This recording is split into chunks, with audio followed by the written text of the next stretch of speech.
인천국제공항이 세계 최대 항공사인 미국 델타 항공의 아시아 국제 허브로 낙점받았습니다. 이번 노선 개설로 인천공항은 델타 항공 아시아 여객 공급 1위 공항으로 거듭날 전망입니다. 인천국제공항공사는 지난 25일 이학재 사장과 에드워드 바스티안 델타 항공 CEO 간 회담에서 내년 6월 인천, 미국 솔트레이크시티 노선 개설을 확정했다고 30일 밝혔습니다.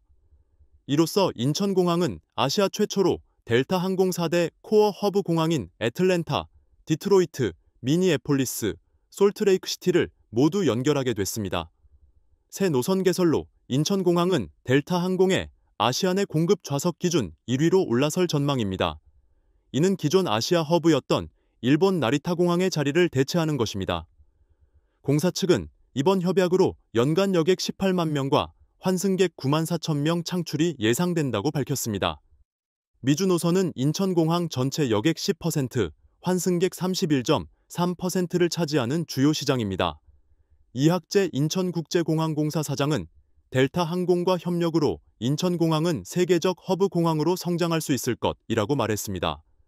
조 에스포시토 델타 항공 네트워크 기획 수석 부사장은 아시아에선 유일하게 솔트레이크시티 직항 개설로 델타 항공은 4대 코어 허브 공항과 인천을 연결하게 됐다며 앞으로 델타 항공은 지속적으로 인천 노선을 확대해 아시아 태평양 시장을 개척하겠다라고 밝혔습니다. 이상 인천투데이 인투아이 앵커였습니다. 오는 10월 16일 치러지는 강화군수 보궐선거에 출마하는 국민의힘 박용철 후보가 지난 4월 10일 제22대 국회의원 총선거 당시 불법 선거운동을 한 혐의로 재판에 회부됐습니다. 인천지방검찰청 형사 6부는 지난 27일 공직선거법 위반 혐의로 박용철 국민의힘 강화군수 후보를 불구속 기소했다고 30일 밝혔습니다.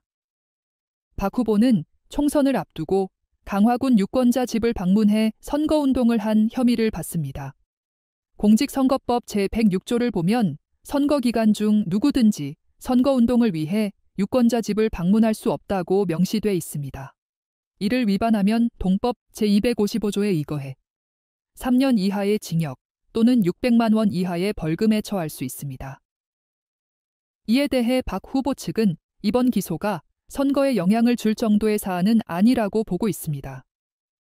박 후보 선거사무실 관계자는 호별 방문을 제한하는 이유는 공개되지 않은 장소에서 유권자를 만날 경우 투표 매수 등의 우려가 있기 때문이라며 그런데 당시 박 후보는 본인 선거도 아니었고 총선에 출마한 배준영 후보의 선거 운동복을 입거나 명함도 돌리지 않았다고 해명했습니다.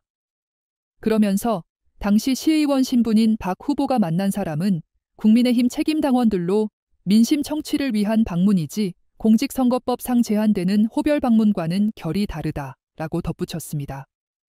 한편 전임인 유천호 강화군수의 별세로 치러지는 이번 보궐선거에는 박 후보를 비롯해 더불어민주당 한현희 후보, 무소속 안상수, 김병현 후보가 출사표를 던졌습니다. 이상 인천투데이 인투아이 앵커였습니다. 인천, 백령 항로 대형 차도선 도입이 무산된 가운데 서해 최북단 백령, 대청, 소청도의 주민들이 인천시가 나서 차도선을 도입할 것을 요구하는 등 대책 마련을 촉구했습니다. 서해삼도 주민들로 구성된 서해삼도 이동권리 추진위원회는 2일 오전 7시 인천시청 앞에서 도서지역 주민 이동권 확보를 위한 집회를 열고 유정복 인천시장이 약속한 인천, 백령도 차도선 도입을 즉각 이행하라고 주장했습니다. 옹진군은 지난 7월 인천항 연안 여객터미널과 백령, 대청, 소청도 등 서해삼도를 오가는 대형 차도선 운항을 위해 한솔해운과 업무 협약을 맺었습니다. 그런데 한솔해운이 지난달 19일 옹진군에 사업 포기 의사를 밝히면서 대형 차도선 도입은 무산됐습니다. 이날 추진위는 섬 주민에게 배는 육지와 연결하는 유일한 교통수단이라며 지금 운항 중인 여객선보다 인원을 더 많이 수용하고 차량 선적도 가능한 차도선이 필요한데 수년째 도입이 지연되다 보니 주민들은 육지에 있는 병원도 못 가고 생필품 조달도 어렵다고 토로했습니다. 옹진군은 인천, 백령 항로 대형 차도선 도입을 위해 수차례 공모를 진행했지만 번번이 무산됐습니다. 이에 주민들은 인천시에 직접 지원을 요구하고 있습니다. 추진위는 해상교통은 기상 여건에 따라 결항기 잦다.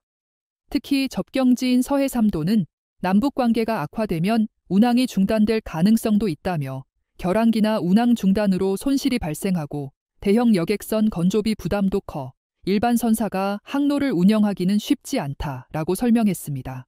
그러면서 지하철이나 버스처럼 여객선도 대중교통이다라며 시가 시민을 위한다면 인천 백령 항로 여객선을 직접 운영하거나 건조비를 지원하는 등 여러 대책을 마련해야 한다고 부연했습니다.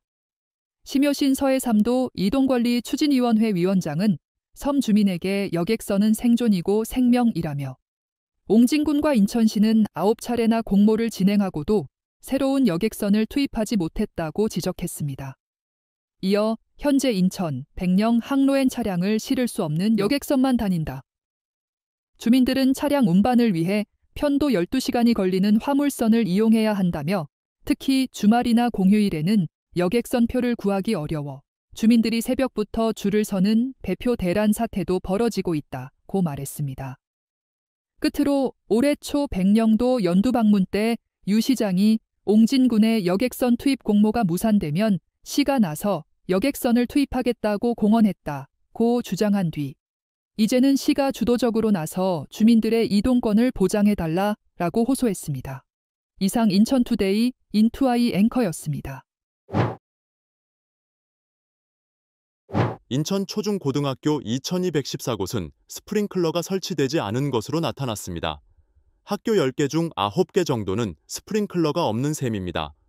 국회 교육위원회 조국혁신당 강경숙 비례대표 의원이 교육부로부터 받아 공개한 자료를 보면 국내 초중고등학교 6410개 중 스프링클러가 설치된 곳은 6166개, 10.2%에 불과했습니다.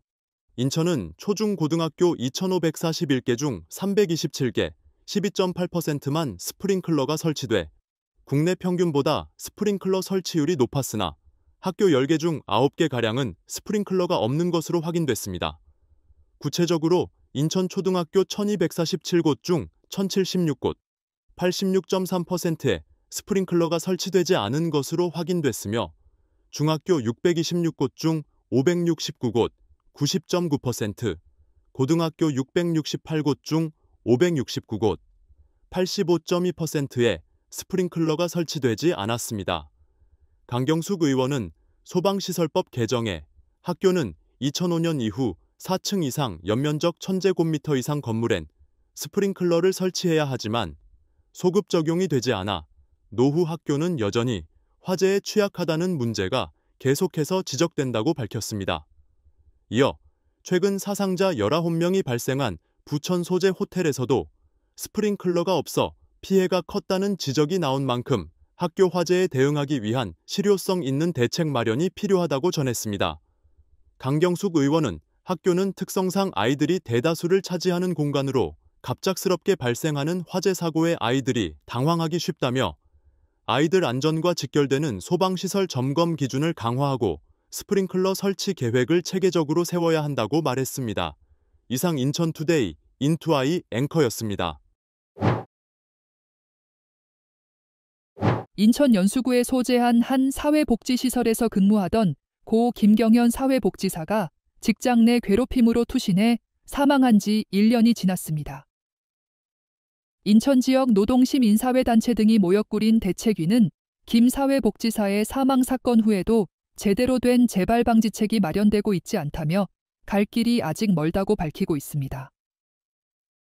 고 김경현 사회복지사 직장 내 괴롭힘 진상규명 책임자 처벌 인천지역대책위원회는 지난 1일 부평구 소재 십정동 성당에서 일주기 추모 미사를 진행했습니다. 지난해 10월 4일 오전 10시께 김 사회복지사는 자신이 일하던 기관의 건물 8층에서 투신해 숨졌습니다. 김 사회복지사는 가족에게 남긴 유서에서 대표 A씨의 괴롭힘을 더 이상 견딜 수 없다. 이렇게 떠나서 정말 미안하다고 전했습니다. 사건 이후 김 사회복지사가 속한 노동조합인 민주노총 전국정보경제서비스연맹 다같이 유니온과 인천지역 노동시민사회단체 등은 대책위를 꾸려 진상규명과 책임자 처벌 등을 요구하며 투쟁했습니다. 유족과 대책위는 요구사항이 받아들여질 때까지 김 사회복지사의 시신을 인천적 십자병원 장례식장에 안치하고 중부지방고용노동청에 직장 내 괴롭힘 진정과 특별근로감독 요청서 제출, 중부고용노동청장 면담, 인천시 정무부시장 면담, 사회복지시설 운영법인인 좋은 친구들 앞 1인 시위, 기자회견, 인천시청 앞 분향소 운영 등 활동을 벌였습니다. 중부지방고용노동청의 조사 후 올해 1월 9일 직장 내 괴롭힘이 인정돼 과태료 처분을 받았습니다. 또한 2월 21일에는 인천시와 재발 방지 대책을 위한 토론회 개최, TF 구성 등을 합의했습니다. 5월 28일에는 가해자인 법인 대표이사와 이사가 법인과 기관에서 직책 배제됐습니다. 7월에는 고용노동부가 해당 사건을 산업재해로 인정하면서 직장 내 괴롭힘으로 인한 극단적 선택을 산업재해로 인정했습니다. 지난달 12일에는 대책위와 인천시가 주최하고 인천시사회복지협의회가 주관해 사회복지시설, 돌봄시설, 직장 내 괴롭힘 재발 방지 대책 마련을 위한 토론회가 열렸습니다. 이날 토론회에선 사회복지시설의 직장 내 괴롭힘이 발생해도 법을 적용해 피해자를 보호하기 어렵다는 점과 인천시가 사회복지시설의 직장 내 괴롭힘 대응 절차를 마련해야 한다는 지적이 나왔습니다. 또한 인천시가 서울시처럼 직장 내 괴롭힘 금지 조례상 대상을 소속기관, 투자, 출자, 출연, 사무위탁기관, 지원을 받는 각종 복지시설로 확대해야 한다는 의견도 나왔습니다. 지난 1일 열린 일주기 추모미사에서 김 사회복지사 남편인 계율 씨는 이렇게 많은 사람들이 자신을 기억하고 있다고 생각하면 하늘에서 그동안 행복했다고 생각할 것 같다며 그동안 꿈꿨던 노동자가 행복한 사회를 만드는데 함께 해달라, 그 길에 함께 하겠다고 말했습니다. 황윤정 다가치 유니온 위원장은 그동안 투쟁으로 완벽하진 않지만 진상규명과 책임자 처벌은 어느 정도 이루어졌는데 재발 방지 대책 마련에는 인천시가 소극적이라며 아직 갈 길이 멀다고 전했습니다. 이상 인천투데이 인투아이 앵커였습니다. 인천과 제주 백기를 잇던 대형 카페리어 객선이 사라진 뒤 대책으로 화물선을 투입하려던 해운당국의 계획이 난관에 봉착했습니다. 수익성을 우려해 선뜻 나서는 선사가 없기 때문인데 물류망 공백으로 인한 인천항의 피해도 장기화되고 있습니다.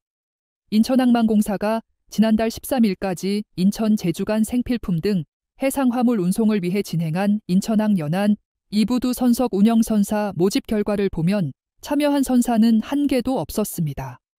지난해 11월 여객선 운영 선사인 하이덱스 스토리지는 제주 여객 항로를 운항하던 자사의 비욘드 트러스트 홀을 다른 국내 선사인 시월드 고속회리에 매각했습니다. 이에 따라 올해 1월부터 인천 제주 간 여객 항로가 중단됐고 해당 선박이 이용하던 연안 이부두 선석 운영도 멈췄습니다. 이로 인해 인천항과 제주항 사이에 창출되던 연간 4,600TU 규모의 물동량은 현재 사라졌고 하역을 담당하던 항만 노동자 약 90명의 생계도 타격을 입었습니다. 화물선이 우선 복원되면 그나마 수도권 제주 농수산물 수급과 항만 노동자 생계에 숨통이 트일 수 있습니다. 따라서 인천항만공사는 인천, 제주 여객 항로 재개 또는 연안 여객선 선석 재배치 등 여건 변화 시까지 연안 이부두 선석을 화물선 운항을 위해 제공한다는 방침이었습니다. 하지만 모집에 참여한 선사는 전혀 없었습니다. 제주도와 내륙을 잇는 백길은 목포, 완도, 여수, 부산항 등에 있습니다. 이 중 현재 수도권을 잇는 가장 가까운 백길은 목포항으로 여객선과 카페리선이 모두 운영됩니다. 내륙과 제주도를 오가는 주요 농수산물과 잡화를 실은 화물차는 대부분 이 항로를 이용합니다. 현재 제주에서 수도권을 오갈 때 목포항으로 4.5톤 화물차를 보내 제품을 싣고 돌아오는 비용은 평소 150만 원 수준에서 성수기엔 220만 원까지 오르는 것으로 알려져 있습니다. 반면 인천항에서 직접 화물을 실을 경우 운임은 절반 수준으로 줄어듭니다. 이처럼 인천 제주 화물선 항로라도 복원될 경우 물류 비용 측면에서 경쟁력을 갖출 수 있습니다. 하지만 화물선을 투입하더라도 안정적으로 물동량을 유치하는 게 어려워 선사들이 선뜻 나서지 못한다는 게 항만업계의 중론입니다. 인천 항만업계 한 관계자는 인천, 제주 항로의 경우 고정적으로 창출할 수 있는 화물은 농수산물과 식수뿐이다. 이마저도 목포항을 거점으로 한 선사들이 장악하고 있어 신규 선사들이 물동량을 가져올 영업력을 발휘하기는 어려울 것이라고 설명했습니다. 인천항만공사 화물선사 모집 공고에서 제주항 접안 시설을 확보한 선사를 신청 조건으로 제시한 것도 문제로 지적됩니다. 선석 점유율이 포화 상태인 제주항에서 정기적으로 접안할 수 있는 부두를 민간 선사가 자체적으로 확보하는 건 불가능에 가깝기 때문입니다. 한때 인천, 제주카페리 비욘드 트러스트호가 제주항 전용 부두를 확보한 바 있으나 선박이 목포 선사에 넘어가면서 의미가 없어졌습니다. 2021년 12월 비욘드 트러스트호 취항 이전에 화물선 KS, 헤르메스 1호가 운항한 바 있으나 당시보다 현재 제주항이 더욱 분벼 선석 확보가 더 어려운 상황입니다. 결국 목포항에 몰린 물동량을 분산 유치하고 제주항 선석을 확보해야 인천, 제주 화물선이 최소한의 수익성을 보장할 수 있습니다. 그럼에도 해수부와 항만공사 간 부두 이용에 대한 조율 없이 무턱대고 인천, 제주 화물선사를 모집하는 건 무리수였다는 지적입니다. 이에 인천지방해양수산청과 인천항만공사는 지난달 26일 인천, 제주 화물선 운항을 위한 실무회의를 열고 투입 선박 종류 확대 등 대안을 마련하기 위해 지속해서 논의하기로 했습니다. 인천항만공사 여객사업실 관계자는 공모에 참여를 희망한 화물선사가 없어 안타깝다. 인천지방해양수산청과 협의해 올해 안에 재공모를 할 예정이라며 취항 기준을 완화하고 지원 방안을 마련할 것이라고 설명했습니다. 이상 인천투데이 인투아이 앵커였습니다.